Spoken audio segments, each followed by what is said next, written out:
Hey, so I thought I would share some recent pickups with you today. Looking over here at this pile, I'm feeling a little bit embarrassed, but I must say that this is over the last couple of months. Many of these were Black Friday pickups, and many of these were actually fantastic deals. So I'll start with what is my scent of the day today as well. Probably one of the most hyped fragrances on Frag, Dior Homme Parfum. I struggled for quite some time whether to buy this or not. It would have to be a blind buy as you can't really come across this in the US, but it has been available on discounters as of late, and I'd always been curious about it. I'm a huge fan of the original Dior Homme EDT. I must say I've never quite been convinced by Dior Homme Intense. To me, it sort of takes the balance, the elegance of the original Dior Homme and kind of turns up everything a notch in a way that makes it a little bit clunky, a little bit too sweet. It loses some of its elegance, becomes overly indulgent. And in a way, this is kind of Demeschi's thing, I feel like. His style, at least with the early Diors, was to really kind of pump everything up a little bit sweeter, a little bit more irisy. I do see the appeal of Dior Homme Intense, but it sort of takes what I love about the original and ruins it. It's sort of like a bad remake of a film that kind of loses all the charm of the original in favor of big Hollywood production. So anyway, that's why I've never bought Dior Homme Intense, but I thought maybe the Parfum is different enough, like removed 2 degrees of removal from the original, that a comparison to the original wouldn't bother me. So I must say, I do like it, although I really can't understand the enormous amount of hype, many people claiming this is the greatest designer perfume period. I think it's nice. I'll say there's a little bit of a scratchy woodiness that bothers me a little bit. It almost reminds me also of geranium. Some people I see mention rose. I don't get anything overtly or naturally rosy about this, but that sort of scratchy, soapy geranium aspect might be what's coming through as rose. The intro is really beautiful. You do get that big puff of kind of iris ionones, but they don't stick around. Most of the base is woody. It has a nice vanillic sweetness.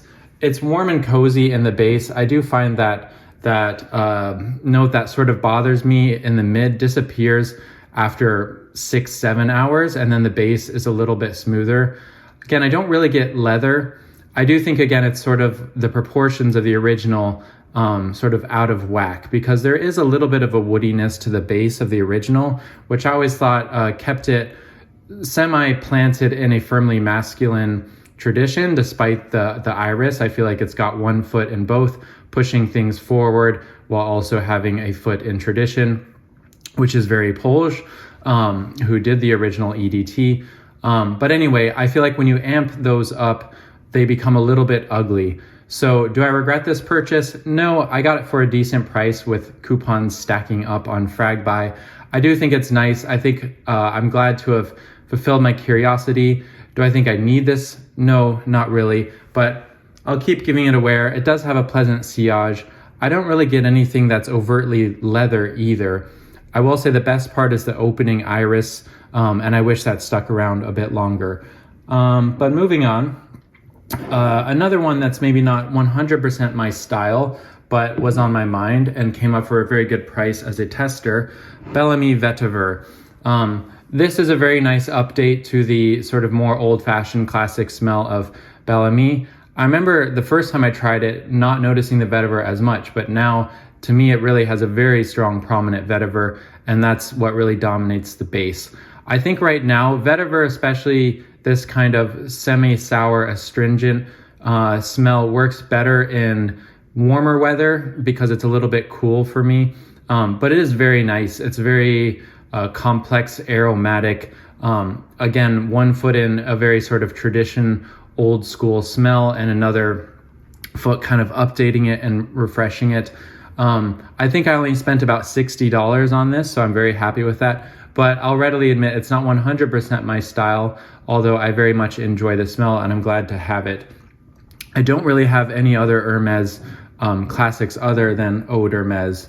I suppose we're on the classic train, so one more that is also a very kind of classic masculine scent profile, Guerlain's Frenchie Lavand.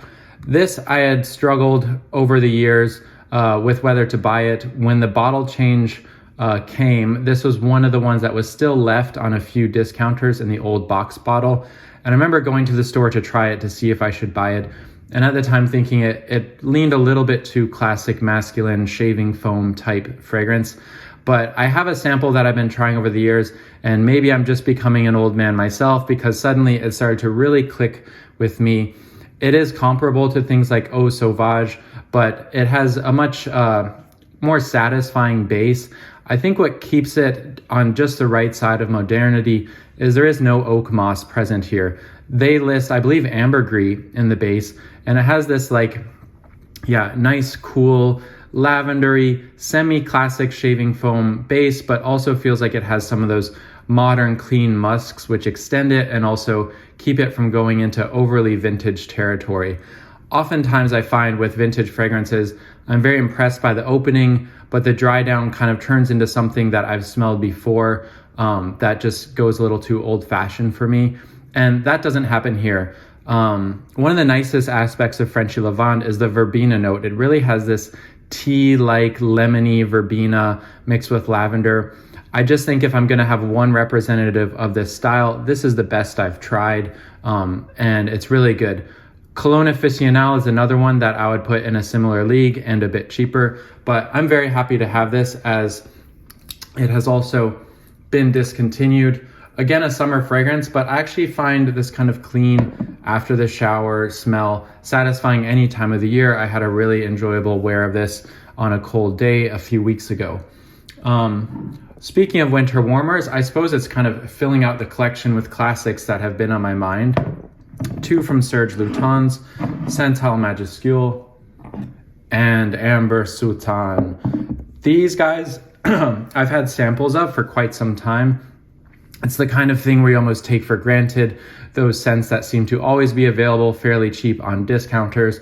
But I have learned my lesson before with things that you think will always be there, disappearing one day. So I thought it's time to finally pick these up. I already formed a very beautiful scent memory with Amber Sultan, as I sprayed some on a shirt and a hoodie the night before I had a very early flight to Miami to catch Art Basel a few weeks ago. And the dry down left on that sweatshirt, I was just smelling the whole time in Miami and on the plane. Very cozy, beautiful. The opening is very herbal and spicy, but the dry down, like a day or 2 days later, beautiful vanillic amber. I really, really like this. It does bring to mind sort of like a hot desert, and I think this could work beautifully in really hot weather, as it smelled wonderful on my shirt in the Miami heat and humidity. Amber overall is probably my least favorite genre, and that's one reason why it took me a while to come to buy this. But I do remember when I first tried it thinking, oh, well, this is it. I tried many other ambers like Absolute Pour le Soir, Grand Soir, the Matre Parfumerie Gantier's amber, which is also very good. I'd tried the various Profumum Roma ambers, but once I tried Amber Sultan, I thought, you don't need to spend money on all those other things. This one is it, and can be had for about $50 to $80 on discounters. What I like about it, it's not overly goopy or gooey or sweet. I think if you love amber, of course, you would want those other representations in your collection, but I'm very happy to have this as the one. It still smells great, as with anything that's been around for quite some time. There are those who complain, it's utterly butchered compared to what it used to be. I'm blissfully ignorant of what it used to be, but I can say what it is now is very beautiful, kind of all-weather amber that really evokes the desert or sort of Middle Eastern souks and spices. But the spiciness doesn't go overly culinary, and it has this real dry aridity that boils down to a really beautiful sort of resins, and I think the color is perfect, this kind of orangish color. Santal Majuscule, on the other hand, is to me it's very sort of wood varnish, like the chemicals associated with wood and wood smell. It's a very kind of simple smell.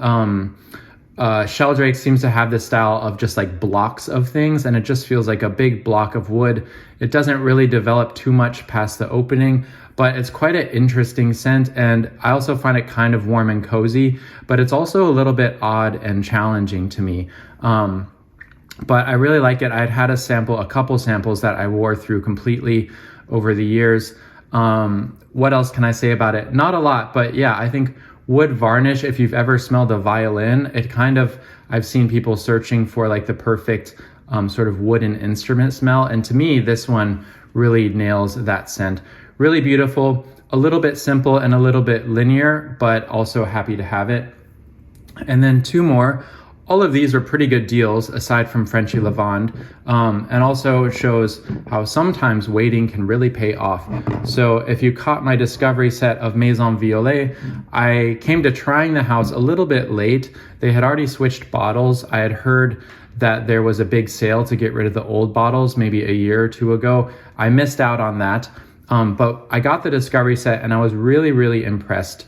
And I kept debating, because a few stores had the old bottle still, buying from one of those, but I waited, I put it off, and they had a nice little archive sale around Black Friday where they sold off some remaining stock of the old bottles for a very good price.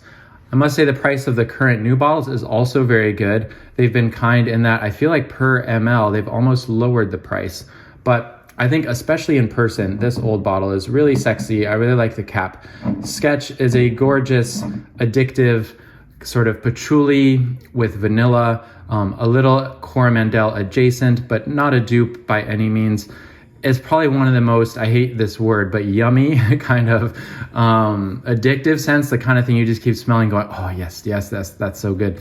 But not overly sweet, not overly gourmand, otherwise I wouldn't be into it. There's something lifting it as well, a greenness. I believe there's some pink pepper, maybe some florals, I think tuberose, that give it a little bit of a lift and a shine. I think I don't like amber when it goes overly goopy. I also don't like it when it goes overly sort of mid-toned. I always like a little bit of brightness.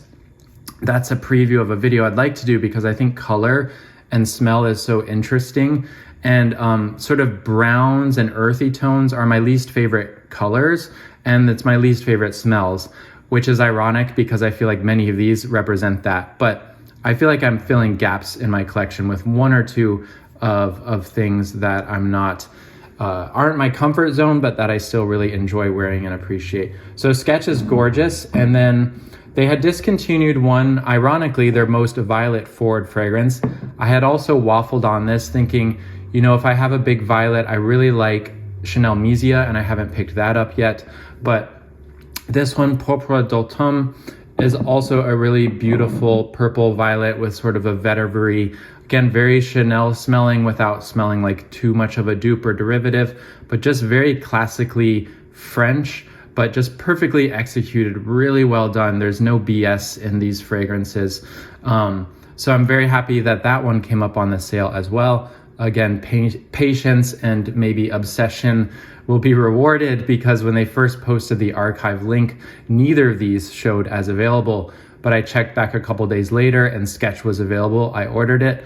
I checked back a couple more days later and Pourpre d'Automne was available and I ordered it. So extremely excited to have these for a good price in the old bottle from Maison Violet. I was hoping they'd throw in a sample of their new one so I could try it, but they did not. So anyway, that concludes my pickups over the last couple months. Most of these were kind of Black Friday deals, stacking coupons and whatnot. You all know the game. So I look forward to wearing these over the fall, and I'll be back with some maybe year-end recap videos.